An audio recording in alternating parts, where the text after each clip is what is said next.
हर हर महादेव, श्री शिवाय नमस्तुभ्यम। दोस्तों, आप सब पर बाबा की कृपा बनी रहे। आज हम आपके लिए एक और कल्याणकारी वीडियो लेकर आए हैं। अभी गुरु जी की कथा चल रही है, श्री त्याग शिव महापुराण की कथा, अलवर राजस्थान। कथा की आज छठे दिन था, जिसमें गुरु जी बताए हैं क्या हम पशुपतिनाथ व्रत अधिक मास में कर सकते हैं या नहीं। जो अभी श्रावण मास चल रहे हैं, क्या हम इसमें पशुपतिनाथ व्रत शुरू कर सकते हैं या नहीं, क्योंकि श्रावण मास में महिलाएं सोमवार की व्रत करती है, तो पशुपतिनाथ व्रत भी सोमवार की होती है। तो इसमें थोड़ा सा कन्फ्यूजन हो जाता है कि क्या हम पशुपतिनाथ व्रत इसमें करें या नहीं, क्योंकि बाकी के जो महीने होते हैं उसमें कोई सोमवार का व्रत नहीं रखता है, लेकिन सावन मास में अक्सर महिलाएं, पुरुष या फिर लड़कियां सब सोमवार के व्रत रखती है। तो इसमें थोड़ा सा कन्फ्यूजन हो जाता है। इस पे गुरु जी ने हम सबकी कन्फ्यूजन दूर की है और बताए हैं कि पशुपतिनाथ व्रत कर सकते नहीं। लेकिन उससे पहले आप पशुपतिनाथ व्रत की विधि जान लीजिए, जो कि आज की कथा में गुरु जी ने बताए हैं कि पशुपतिनाथ व्रत 5 सोमवार की होती है। सुबह में आप एक थाली लगा लीजिए, जिसमें सारी वो सामग्रियाँ रख लीजिए जो शंकर जी को समर्पित होती है। जो आपके पास हो, एक थाल में अक्षत, चंदन, रोली, मूली, जनेऊ, पंचामृत, पंचमेल, बेलपत्र, फूल, पत्ती, दुर्वा, धूपबत्ती, कपूर, ये सारी सामग्रियाँ रख लीजिए। सुबह जाइए शिव मंदिर में अभिषेक पूजन कीजिए, फिर वहीं थाली ले आइए और आप रख दीजिए। उस थाली को मांजना नहीं है, उसी थाली में आपको शाम के समय पूजन करना होगा। तो शाम के समय आपको इस थाली में 2 सामानें ऐड करनी होगी, बाकी की जो सामान है वहीं रहेगी। जो आप सुबह में पूजन किए हैं उसी से आपको पूजन करना होगा। तो शाम के समय में आप थोड़ा सा कुछ मीठा प्रसाद बना लीजिए, जैसे आप हलवा बना सकते हैं आटे का, या फिर सिंघाड़े का जो आटा होता है उसका भी हलवा बना सकते हैं, या साबूदाना का खीर, चावल का खीर, मीठा कुछ भी जो आपसे बन जाए वो बना लीजिए। और प्रसाद इतना बनाइएगा कि आप पूरे प्रसाद मंदिर में ले जा सके। बहुत सारे नहीं बनाना है, नहीं तो आधे आप घर पर छोड़ेंगे और आधे ले जाएंगे, तो प्रसाद का 2 हिस्सा घर पे ही हो जाता है। इसलिए इतना बनाइए कि पूरा प्रसाद आप मंदिर में लेकर जा सके। और साथ में आपको 6 गोल बाती वाले घी का दिया रखना है उस थाली में। तो बाकी की जो सामानें थी सुबह में वहीं रखिए, और शाम के समय 2 आप सामान इसमें ऐड कर दीजिए।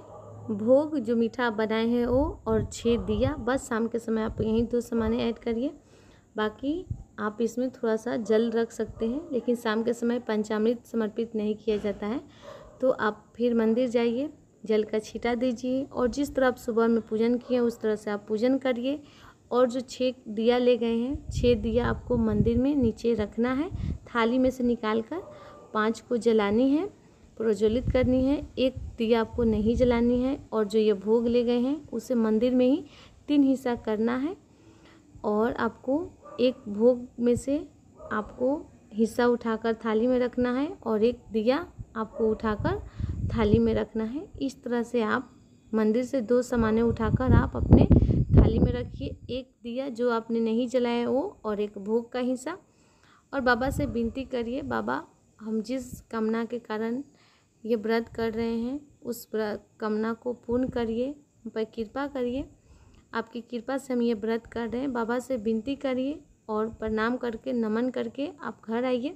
घर में प्रवेश करने से पहले अपने राइट हैंड साइड सीधे हाथ की तरफ बैठ जाइए, और वहाँ पे अपनी मुख घर के तरफ करके दीप जलाइए।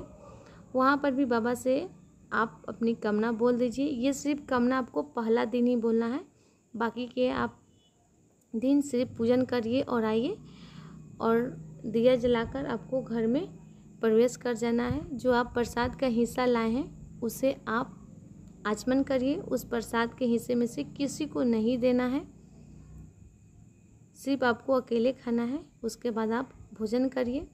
दिन में आप फलाहार करिए, रात के आपसे बन सके तो मीठा खाइए या फिर नमक वाले खाइए। इस तरह से आप 5 सोमवार करिए। 5वें सोमवार में आप जिस तरह पूजन किए उसी तरह करना है।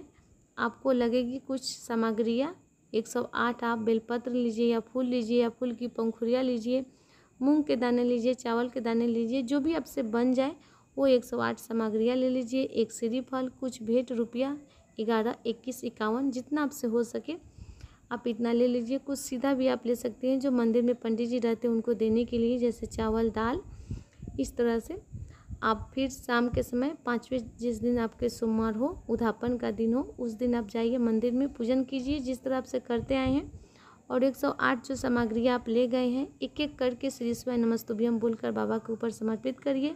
श्रीफल बाबा को शिवलिंग में टच कराइए। कहिए बाबा को कि आपकी कृपा से मेरी ये व्रत पूर्ण हुई है, मेरी जो कामना है उसे पूर्ण करिए। और उस नारियल को नीचे मंदिर में साइड में कहीं रख दीजिए, शिवलिंग पर, या फिर जो माँ का हस्त कमल होता है, पीठिका होती है, उस पर नहीं रखना है, ना ही उस पर दिया रखना है, ना ही उस पर भोग रखना है। जो माँ का हस्त कमल होता है, पीठिका होता है, वहाँ पे रखने से आपके व्रत बाबा स्वीकार नहीं करेंगे। आपको दिया भी नीचे रखनी है, जो नारियल ले गए उसे भी नीचे रखना है, भोग भी आप नीचे ही रखिए। इस तरह से आप 5 सोमवार का पशुपतिनाथ व्रत करिए। कोई भी कामना हो, आपकी कामना पूर्ण होगी, बाबा आपकी झोली भरेंगे। हाँ, अगर आप बीच में अगर रजो धर्म आ गया, पीरियड आ गया, तो आप उस दिन उपवास रखिए, मंदिर नहीं जाना है, पूजन नहीं करना है, आपका वो सोमवार व्रत में गिनती नहीं होगी। फिर अगले सोमवार से जिस तरह से आप पूजन करते आए हैं उस दिन से आप करने लगिए, फिर आपकी वो व्रत में गिनती होने लगेगी। और इसी पर है कि सावन मास में, अधिक मास में हम पशुपतिनाथ व्रत करें या नहीं। हम सबकी कन्फ्यूजन आज गुरु जी दूर किए हैं। बोले हैं कि अगर आप पहले से सोमवार का व्रत करते आए हो, सोमवारी व्रत करते आए हो, तो आप सोमवारी व्रत करिए, उसमें पशुपतिनाथ व्रत आप शुरू नहीं कीजिए। जो आप पहले से सोमवार का व्रत करते आए हैं उसे कीजिए। जब आपका सोमवार का व्रत खत्म हो जाए तो अगले माह में आप फिर से पशुपतिनाथ व्रत शुरू कर सकते हैं।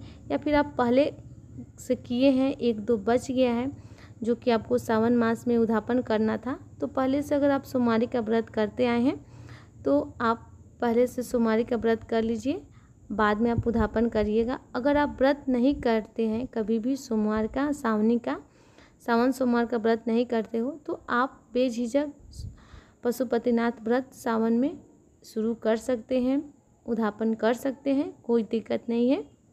इस पे गुरुजी ने पूरी अच्छे से जानकारी दी है, क्योंकि बहुत ऐसे महिलाएं हैं जो पशुपतिनाथ व्रत करने को लेकर कन्फ्यूजन थी कि अधिक मास में, सावन मास में करें या नहीं। तो इस वीडियो को देखने के बाद आपके कन्फ्यूजन दूर हो गए हैं, या फिर आप कथा में भी आज सुने होंगे जिस पे गुरुजी बहुत ही अच्छे से जानकारी दी है। तो इस तरह से आप पशुपतिनाथ व्रत करिए, आपकी कोई भी कामना हो पूर्ण होगी, चाहे संतान प्राप्ति की हो, शादी विवाह का हो, या फिर प्रॉपर्टी वाले हो, मकान बनाने वाले हो, रोग हो, बीमारी हो, कष्ट हो, जो भी आपके तकलीफ हो, मन में कामना करके ये पशुपतिनाथ व्रत करिए, आपकी कामना बहुत जल्द पूरा होती है। पशुपतिनाथ व्रत संतान प्राप्ति का ही बहुत ही अचूक उपाय है। अगर आपके गोद में संतान नहीं है, संतान प्राप्ति अगर आप चाह रहे हैं, तो एक बार आप पशुपतिनाथ व्रत कीजिए, इससे आपकी झोली ज़रूर भरेगी, आपकी सुनी गोद ज़रूर भरेगी। आज की कथा में एक महिला को 6 साल के बाद संतान हुआ था, वो पशुपतिनाथ व्रत करने से ही हुआ था। अब देखेंगे प्रतिदिन कथा में पत्र आते हैं जो कि 1-2 संतान प्राप्ति का होते हैं, जिसमें सफ़ेद आंकड़ी और पशुपतिनाथ व्रत उन्होंने ज़रूर किया होता है, तभी उनको शादी के 20 साल, 25 साल, 30 साल के बाद संतान होते हैं। तो ये अचूक उपाय है पशुपतिनाथ व्रत संतान प्राप्ति का। तो अपने जीवन में अगर संतान का सुख अगर आप चाहते हैं तो एक बार पशुपतिनाथ व्रत और सफ़ेद आंकड़ी की जड़ का उपाय ज़रूर कीजिए। तो अगर आपको कुछ पूछना हो तो आप हमसे कमेंट में पूछ लीजिएगा, आपको जवाब मिल जाएगा। चैनल पर पहली बार आए हैं तो चैनल को जरूर सब्सक्राइब कर दीजिएगा। वीडियो अच्छी लगती हो तो लाइक बटन दबाइएगा, कमेंट में हर हर महादेव या श्री शिवाय नमस्तुभ्यम जरूर टाइप कीजिएगा। फिर मिलते हैं आपके लिए एक और कल्याणकारी वीडियो लेकर।